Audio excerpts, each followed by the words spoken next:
আজকের রান্না হলো মাটন কষা। তো মাটন কষা বানাতে গেলে মাটনটাকে আগে ভালো করে ধুয়ে নেবেন। নিয়ে এরকমভাবে নুন, হলুদ, লঙ্কার গুঁড়ো, সর্ষের তেল, আদা দিয়ে ভালো করে মেখে রাখবেন 1 ঘন্টা। আপনারা চাইলে অল্প টাইমও মাখতে পারেন, আগের থেকে মেখে রাখলে ভালো হয়। তো আমি এখানে 1 ঘন্টা মেখে রেখেছি। তো পুরো রেসিপিটা দেখতে থাকুন কিভাবে বানাচ্ছি। এখানে নিয়েছি তেজপাতা, শুকনো লঙ্কা, কাজু বাদাম, আদা, গোটা গরম মশলা, রসুন।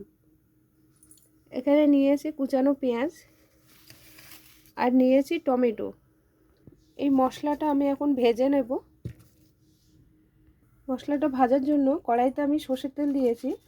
তো এখানে আমি দিয়ে দিচ্ছি গোটা শুকনো লঙ্কা, তেজপাতা, গোটা গরম মশলা,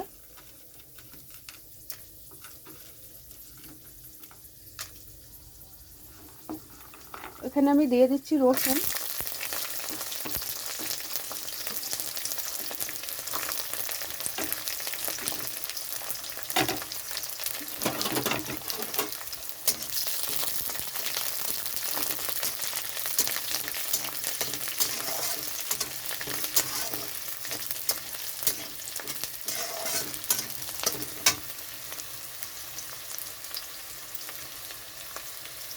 এখানে দিয়ে দিচ্ছি পেঁয়াজ।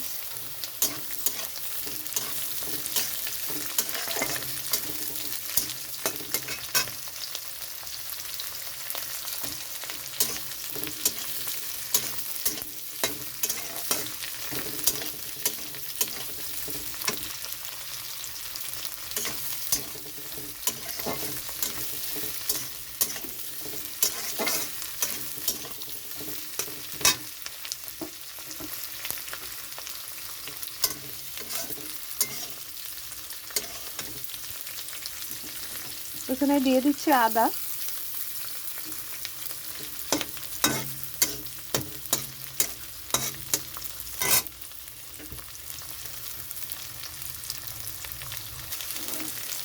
এখানে দিয়ে দিচ্ছি কাজু বাদাম।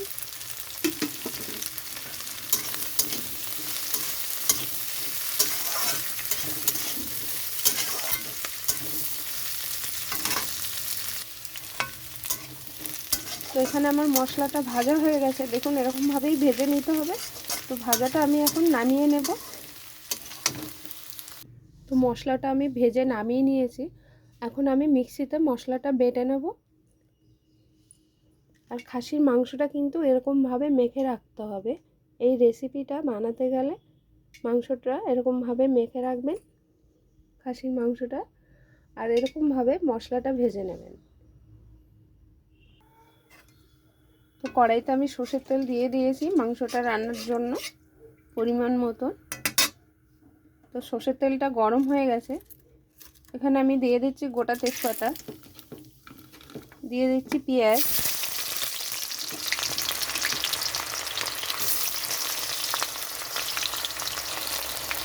এখানে দিয়ে দিচ্ছি টমেটো,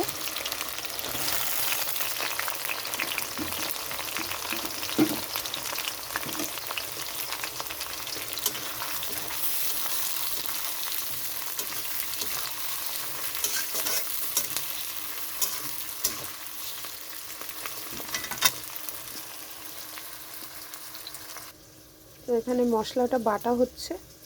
এরকমভাবে প্রথমে ঘুরিয়ে নেবেন, নেওয়ার পরে জল দেবেন, তা না হলে এটা ছিটকায়, সব সাইডে ছড়িয়ে যায়, তখন পরিষ্কার করতে গেলে অসুবিধা। তো প্রথমেই আমরা মিক্সির মধ্যে দিয়ে এরকমভাবে একটু ঘুরিয়ে নিয়ে তারপরে জল দেব। তো এটা ঘোরানো হয়ে গেছে, দেখুন এখন আমি এখানে জল দিয়ে দিচ্ছি। আমরা তো বুঝতে পারি না, প্রথমে দিয়েই জল দিয়ে দিই, তারপরে এটা সব দিকে ছড়াতে থাকে, পরিষ্কার করতে গেলেও খুব বিরক্ত মনে হয়। তার জন্য প্রথমে ঘুরিয়ে নিয়ে তারপরে জল দেবে, এটা সুবিধা হয়। এখানে পেঁয়াজটা ভাজতে দিয়েছিলাম, পেঁয়াজটা অলরেডি ভাজা হয়ে গেছে। তো এখানে আমি মাটনটা দিয়ে দিচ্ছি। এখানে তেলটা রয়ে গেছে, তেলটা একটু জল দিয়ে দিয়ে দেবো কষানোর সময়। একটু কষিয়ে নিয়ে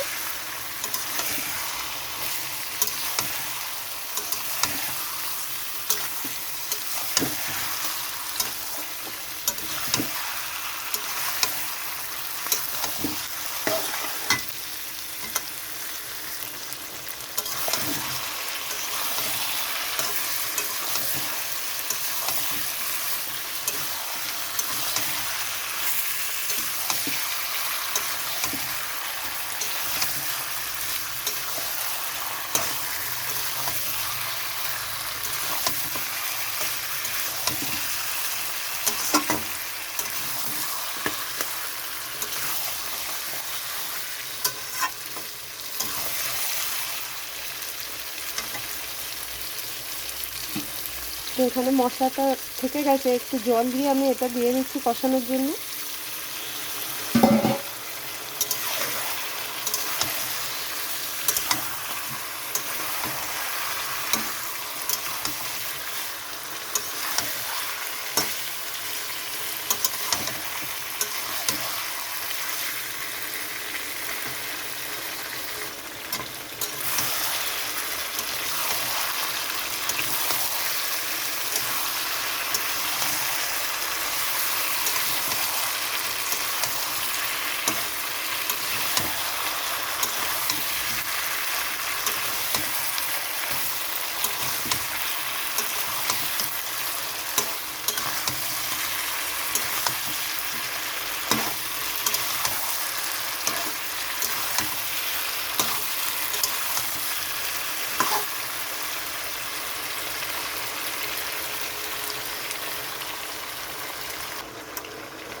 মাটনটা হাফ কষানো হয়ে গেছে, তো এরকম হাফ কষিয়ে নিয়ে তারপরে আলু দিতে পারেন, নাও দিতে পারেন। আমি এখানে আলু দিয়ে দিচ্ছি, আর মাটনে আলু খেতে ভালোই লাগে।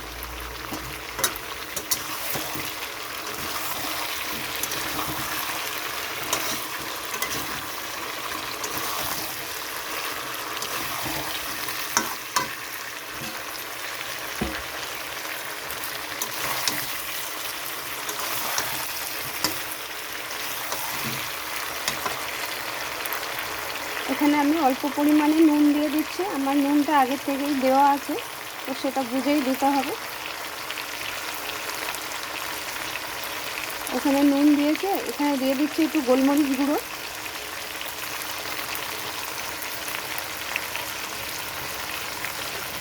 এখানে আমি দিয়ে দিচ্ছি একটু কাশ্মীরি লঙ্কার গুঁড়ো, সামান্য হলুদ গুঁড়ো,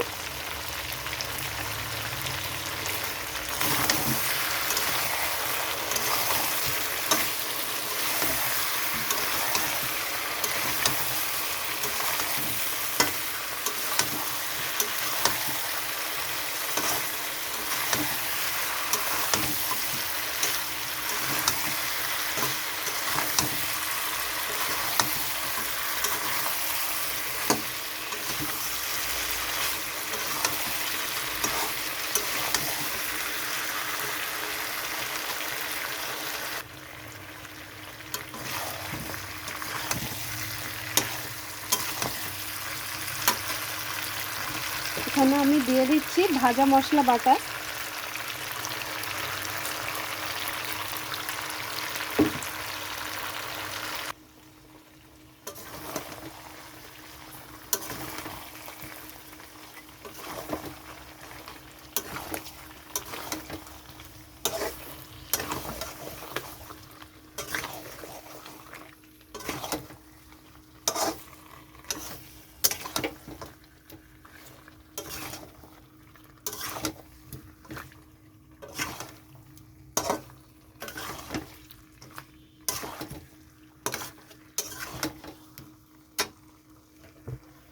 ভালো করে কষানোর জন্য এখানে আমি একটু জল দিয়ে দিচ্ছি।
মাটনটা ভালো করে এরকমভাবে নাড়তে হবে, তা না হলে তলাতে পুড়ে যাবে।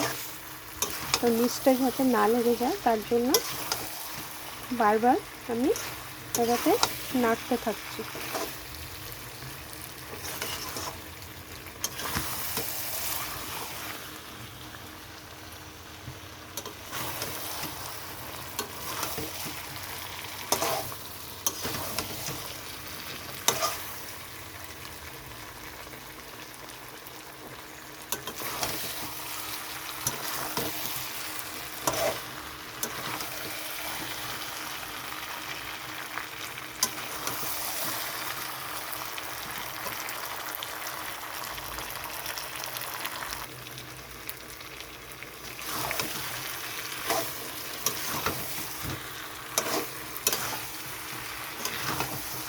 এখানে মাটনটা খুব ভালোভাবে কষানো হয়ে গেছে, দেখুন তেল ছেড়ে দিয়েছে। তো এখানে আমি দিয়ে দিচ্ছি গরম জল। গরম জল দিতে হবে, গরম জল দিলাম।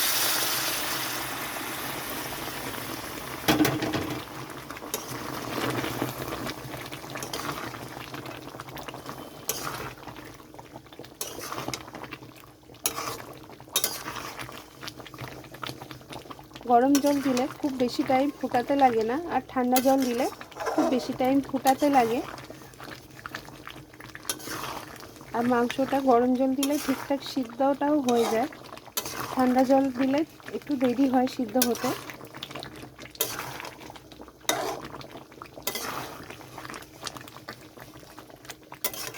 তো এখানে আমি বেশি জল দিচ্ছি না, এটা কষাই হবে। তো কষা কষা বানানোর জন্য আমি এখন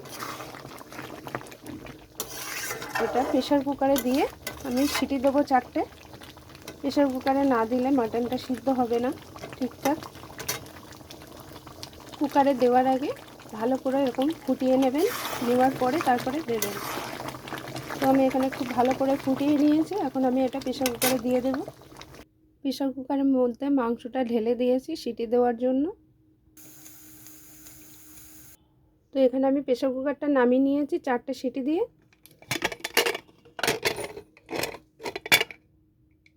খুলে দেখি কেমন হয়েছে।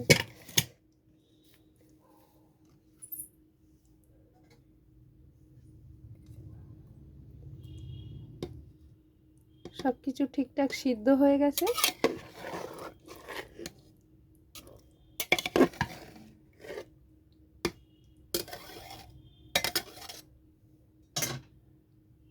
এখন ঢাকাটা খুলে একটু গ্যাসের উপর দিয়ে ভালো করে ফুটিয়ে নেব।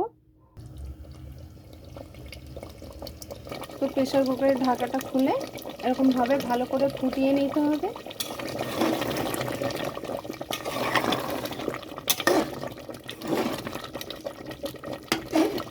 কুকারে দিলে তো ঝোলটা শুকায় না, তার জন্য যদি এরকম খুলে একটু ভালো করে ফুটিয়ে নেওয়া হয় তাহলে টেস্টটা ভালো হয়।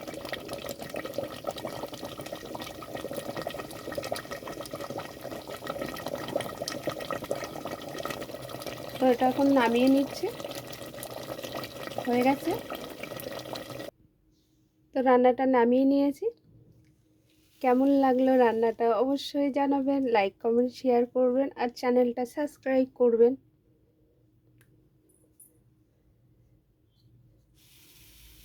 এরকম একটা মাটন কষা গরম গরম পোলাও আর সাদা ভাত বা লুচি পরোটা সব কিছুর সঙ্গেই খুবই ভালো লাগবে।